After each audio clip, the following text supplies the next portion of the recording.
teman-teman, kembali lagi di channel Biomat TV. Hari ini kita akan membahas tentang materi jaringan. Jaringan yang akan kita bahas bukan jaringan internet yang suka hilang-hilangan kayak dia. Ups. Tapi jaringan yang akan kita bahas itu adalah tentang jaringan pada tumbuhan. Oke deh, kita pemanasan dulu nih. Coba diingat-ingat lagi materi kelas 10 tentang tingkat organisasi. Masih pada ingat nggak? Tingkatan yang paling sederhana yang menyusun tubuh makhluk hidup itu adalah, betul, sel. Nah, kita ini kan makhluk multiseluler, artinya kita tersusun atas banyak sel. Kumpulan dari sel yang memiliki struktur dan fungsi yang sama itu disebut jaringan. Gitu ya. Jadi jaringan adalah kumpulan dari sel yang memiliki struktur dan fungsi yang sama. Lalu, sekumpulan jaringan dengan fungsi yang sama itu dinamakan dengan organ. Kesatuan dari beberapa organ namanya sistem organ. Lalu sistem organ yang bekerja secara bersama-sama barulah disebut organisme. Jadi ingat lagi ya, urutannya yaitu dari sel, jaringan, organ, sistem organ, dan organisme. Nah, pembahasan kita kali ini lebih difokuskan ke jaringan. Tepatnya jaringan yang ada pada tumbuhan. Tapi sebelum itu, perlu kalian ketahui dulu bahwa tumbuhan atau kingdom plantae itu dibedakan menjadi dua kelompok besar, yaitu tumbuhan vaskuler atau disebut juga tumbuhan berpembuluh, dan yang kedua adalah tumbuhan non-vaskuler atau tumbuhan tidak berpembuluh. Contoh tumbuhan berpembuluh atau vaskuler itu seperti pohon mangga, pohon beringin, dan juga pohon rambutan. Kalau misalnya contoh dari tumbuhan non-vaskuler atau tidak berpembuluh itu seperti lumut gitu. Jadi di video ini kita akan membahas jaringan pada tumbuhan vaskuler. Oke, jaringan pada tumbuhan vaskuler itu dibagi menjadi dua bagian utama, yaitu jaringan meristem dan jaringan permanen atau jaringan dewasa. Nah, jaringan meristem itu adalah jaringan muda yang akan terus-menerus mengalami pembelahan diri. Sedangkan jaringan permanen atau jaringan dewasa adalah jaringan yang berkembang dari jaringan meristem, di mana jaringan tersebut sudah memiliki struktur dan fungsi khusus atau bahasa biologinya itu terdiferensiasi, dan biasanya jaringan permanen tidak lagi mengalami pembelahan. Nah, jaringan meristem ini dibagi menjadi dua kelompok utama, yaitu berdasarkan asal pembentukannya dan berdasarkan letaknya. Berdasarkan asal pembentukannya, jaringan meristem dibagi menjadi tiga, yaitu promeristem, meristem primer, dan meristem sekunder. Kalau berdasarkan letaknya, jaringan meristem juga dibagi menjadi tiga, yaitu meristem apikal, meristem lateral, dan meristem interkalar.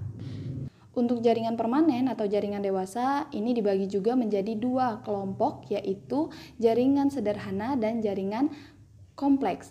Kalau jaringan sederhana dibagi menjadi tiga, yaitu jaringan parenkim, kolenkim, dan sklerenkim. Sedangkan jaringan kompleks dibagi menjadi dua, yaitu jaringan xilem dan floem. Baiklah, mari kita bahas jaringan meristem terlebih dahulu. Kalian pasti pernah melihat tumbuhan yang terus tumbuh tinggi dan membesar hingga menghasilkan bunga dan buah. Nah, tumbuhan yang bertambah tinggi seiring berjalannya waktu itu disebabkan karena adanya aktivitas jaringan meristem. Seperti yang sudah kita ketahui sebelumnya bahwa jaringan meristem ini dibagi menjadi dua kelompok utama, yaitu berdasarkan asal pembentukannya dan berdasarkan letaknya. Tadi berdasarkan asal pembentukannya, jaringan meristem dibagi menjadi tiga, yaitu promeristem, meristem primer, dan meristem sekunder. Kita akan bahas jaringan meristem yang pertama dulu, yaitu promeristem atau disebut juga primordial meristema. Promeristem adalah jaringan embrional atau jaringan yang paling muda dari perkembangan meristem. Jadi, semua jaringan meristem itu diawali dari jaringan ini. Promeristem dapat kita jumpai pada bagian ujung akar dan tunas tumbuhan. Karena promeristem adalah jaringan muda, maka jaringan ini belum memiliki fungsi khusus selain terus-menerus membelah untuk memperbanyak diri. Selanjutnya, jaringan meristem yang kedua yaitu meristem primer. Jaringan meristem primer ini berkembang dari jaringan promeristem dan biasanya ditemukan pada tumbuhan dewasa di bagian ujung akar dan ujung batang tumbuhan.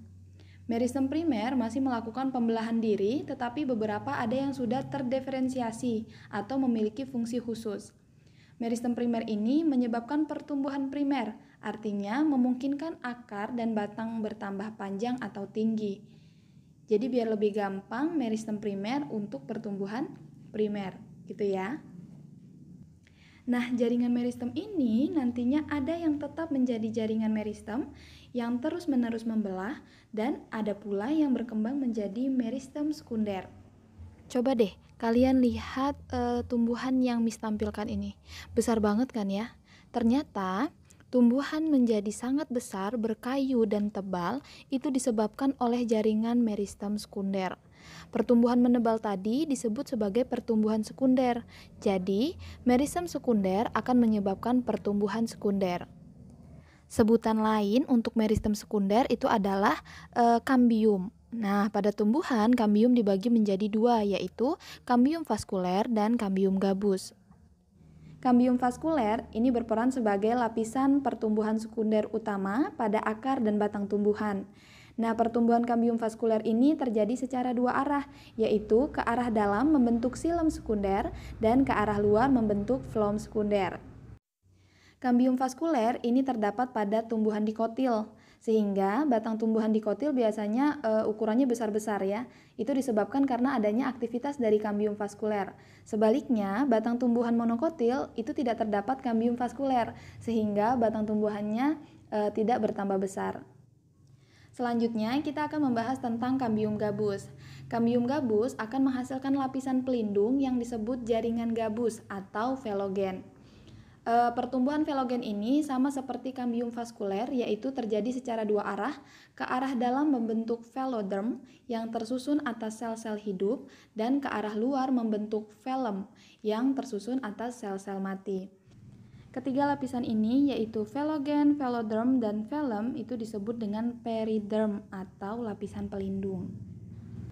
Baiklah, kita ingat kembali ya, jaringan meristem berdasarkan asal pembentukannya tadi ada 3 macam, yaitu promeristem, meristem primer, dan meristem sekunder. Nah, kalau jaringan meristem berdasarkan letaknya ini dibagi menjadi 3 juga, yaitu meristem apikal, lateral, dan interkalar. Jaringan meristem berdasarkan letaknya yang pertama yaitu meristem apikal. Meristem apikal ini terletak di ujung batang utama dan ujung batang lateral serta di bagian ujung akar. Fungsi utama dari meristem apikal ini adalah untuk pemanjangan batang dan akar. Nah, meristem apikal ini akan berkembang menjadi 3 jenis meristem primer, yaitu protoderma, prokambium, dan meristem dasar. Protoderma ini letaknya ada di bagian luar dan akan berkembang menjadi jaringan primer berupa epidermis. Sedangkan prokambium ini letaknya di antara protoderma dan meristem dasar. Prokambium ini nantinya akan berkembang menjadi jaringan primer berupa floem primer dan xilem primer.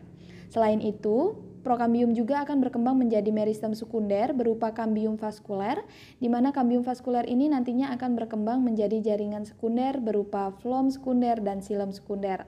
Terakhir, meristem dasar, letaknya meristem dasar ini ada di bagian tengah atau bagian dalam.